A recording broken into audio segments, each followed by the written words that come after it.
bien, et bien maintenant nous allons accueillir notre troisième lauréat qui est Victor Gignon pour la société Octavio. Jingle.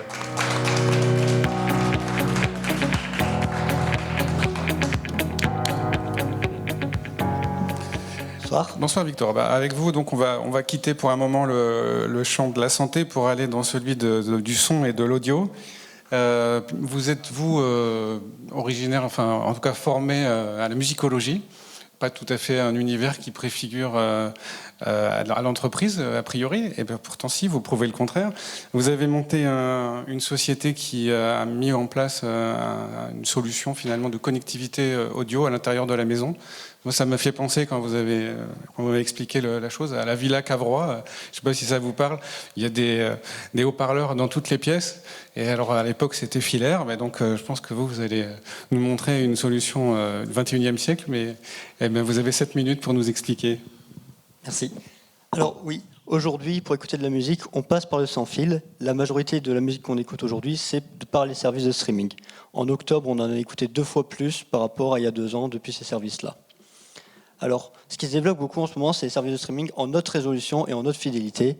Alors, ce sont des services de streaming où il n'y a pas de perte, pas de compression sonore. C'est Deezer, Qobuz, Tidal. Et il y a de plus en plus d'acteurs qui se lancent sur le marché. Apple Music récemment et même le géant du mondial Spotify s'y lance aussi.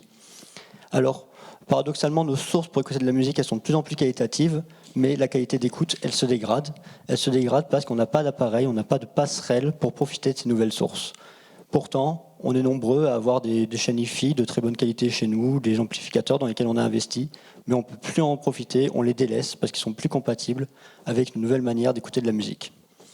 Alors, chez Octavio, on développe un écosystème de produits qui permet de redonner vie à ces systèmes. Et notre écosystème de produits, il s'harmonise autour d'une interface centrale qui est l'application mobile.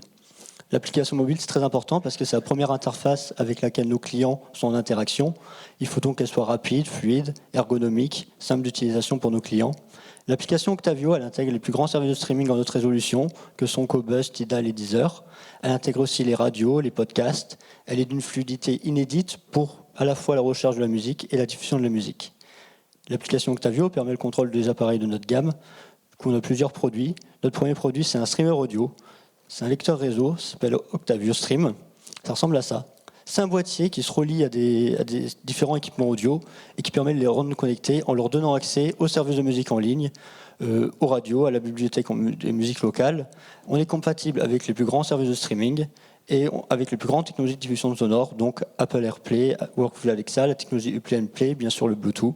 C'est un produit qu'on vend à 199 € prix public. On a d'autres produits également en développement. Un amplificateur connecté qui reprend la technologie du streamer Octavio au niveau de la connectivité et qui ajoute un système d'amplification. Alors c'est un amplificateur auquel on peut brancher une platine vinyle, des lecteurs CD, un téléviseur. Et c'est un amplificateur qui est fait pour être associé à des enceintes passives, bibliothèques ou colonnes. On le propose à un tarif de 599 €. On fait des produits qui répondent aux besoins des audiophiles, qui sont très qualitatifs, mais qui sont également accessibles et très ergonomiques et simples d'utilisation, afin que tout le monde puisse profiter de la musique en haute fidélité. L'un des principaux atouts de nos produits aujourd'hui, c'est l'utilisation de la technologie Wi-Fi pour transmettre le son. Ça permet en fait de transmettre le son sans compression, sans perte de qualité, tel que les artistes l'ont créé en studio. Alors, la qualité Wi-Fi, ça commence à partir de la qualité CD, qui est un format ARES, et aussi à la qualité ARES, qui est mathématiquement 21 fois supérieure à la qualité Bluetooth. Ce qui permet vraiment, c'est le meilleur format aujourd'hui sur le marché, et tous nos produits sont compatibles avec ce format. Le Wi-Fi, ça offre aussi d'autres avantages, notamment la possibilité de faire du multi-room. Alors le multi-room, c'est le fait de pouvoir mettre de la musique, un peu comme à la maison, à la Villa Cavrois. On peut avoir de la musique dans toutes les pièces de sa maison de manière totalement synchronisée. On peut par exemple avoir un Octavio Stream dans sa chambre, un Octavio Amp dans son salon et écouter la même musique partout chez nous. Le marché du streaming audio, il est en pleine croissance, il est en pleine évolution. On a eu plus de 100 millions de nouveaux abonnés en un an dans le monde. Et dans ce marché audio, il y a les abonnements hi-fi en haute résolution pour lesquels sa part grandit aussi. Alors, ça augmente également parce que ces abonnements ils sont de plus en plus accessibles. De plus en plus d'acteurs se sont lancés sur le marché. On a eu dernièrement Apple Music qui a proposé des offres en haute résolution, Amazon Music a suivi derrière. Et du coup, de plus en plus de clients sont avec ces abonnements-là. Alors tous les gens qui prennent des abonnements au service de musique en haute résolution, ils mettent un premier pied dans le monde de l'hi-fi. Ils vont chercher à s'équiper d'appareils audio, ça peut être des enceintes, des amplificateurs, des lecteurs réseau. Et avec Octavio, on va les toucher en proposant des produits qui sont accessibles, mais qui ne font aucune concession, aussi bien au niveau de la qualité hi-fi qu'au niveau de l'application mobile et de l'ergonomie. Ce marché, on a pu le tester avec un premier produit qu'on a financé avec une campagne de crowdfunding qui s'appelait Octavio. On l'a lancé au mois de mars sur le marché français. On l'a vendu en plus de 850 appareils. On a eu des bons retours de la part de la presse. Aujourd'hui, on le distribue sur notre site web, sur Amazon et chez des distributeurs. On a une quinzaine de boutiques hi-fi qui distribuent le produit en France. On est également distribué par la Fnac, Bernardi. On discute également avec d'autres réseaux de distribution. On sent sur le marché une demande pour nos produits et on prévoit une croissance dans les prochains mois. On prévoit en 2023 de vendre 4000 appareils et en 2025 de faire 3,25 millions de chiffre d'affaires. Alors ce chiffre d'affaires, on pourra l'atteindre en développant nos prochains produits, le Octavio Stream, le Octavio Amp et également d'autres produits pour avoir véritablement une gamme de produits et également en exportant nos produits, donc dès 2022 dans le reste de l'Europe et dès 2023 aux US. Pour pouvoir financer cette croissance, on a besoin de financement. Alors, on recherche aujourd'hui 450 000 euros, dont 250 000 euros en equity. Alors, ce financement, ça sera pour financer la R&D des nouveaux produits, de l'application mobile, qui est aujourd'hui notre atout majeur. Et également pour des dépenses plus structurelles, commerciales, marketing. Et également, on a un aspect important dans notre logistique qui est la nécessité d'avoir du stock, d'avoir des matières premières, stock de produits. Et il y a un besoin en BFR qui est assez important, qui sera financé par cette levée. Alors, on a commencé l'aventure à deux avec mon associé David. On s'est rencontrés lors de nos études et depuis, on a agrandi l'équipe. On a recruté Hugo et Paul pour du développement mobile. On a Agathe qui nous accompagne pour la communication et Camille qui s'occupe de la partie commerciale. Alors, tout au long de notre parcours, on a pu être accompagné par différents acteurs. On a très tôt rejoint l'incubateur de la Pleine Image et on a ensuite été accompagné par Odéfi. Voilà. Alors, on a beaucoup de projets à mener dans les prochains mois. On a réussi avec peu de moyens à mettre un premier produit sur le marché, à le tester sur le marché. Aujourd'hui, on a besoin de vous pour aller plus loin, pour développer plus de produits. Et avec plaisir, on vous fera tester nos produits tout à l'heure. Et merci à tous.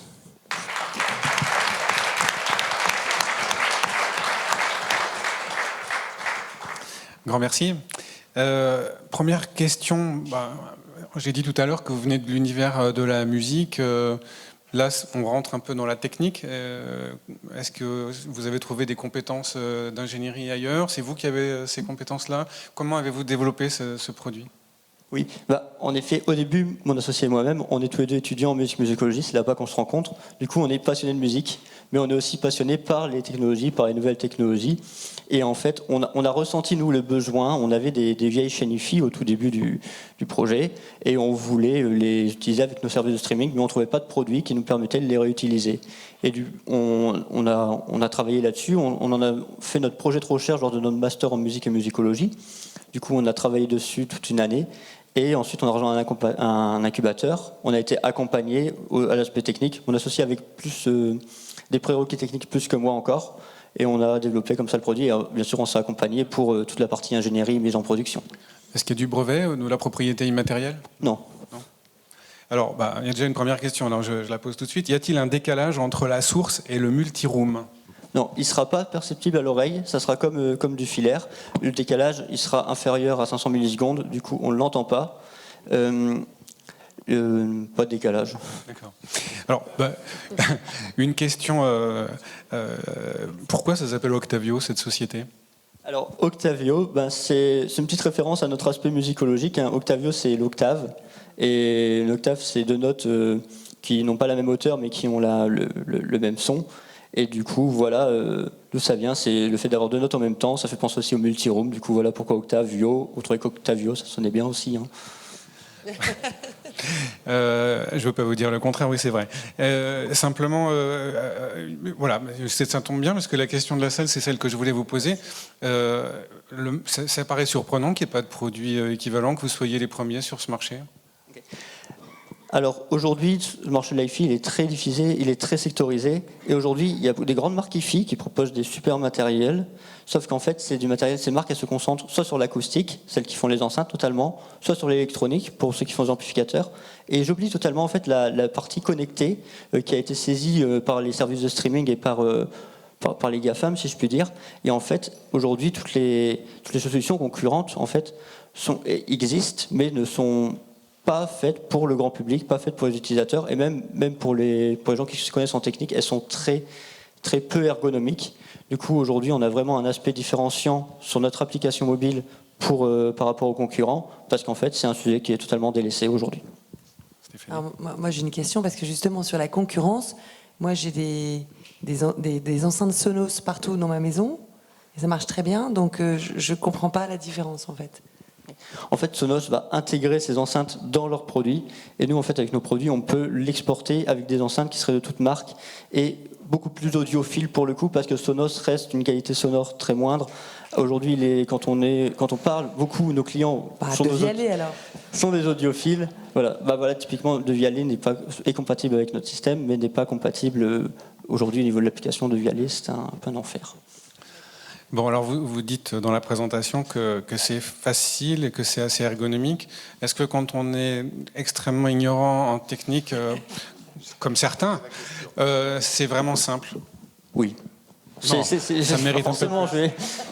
Non, ça prend, je pense, même quand on est totalement ignorant en technique, justement 1 minute, je pense, montre en main à configurer. Ensuite, le téléphone, en fait, l'application, on la télécharge.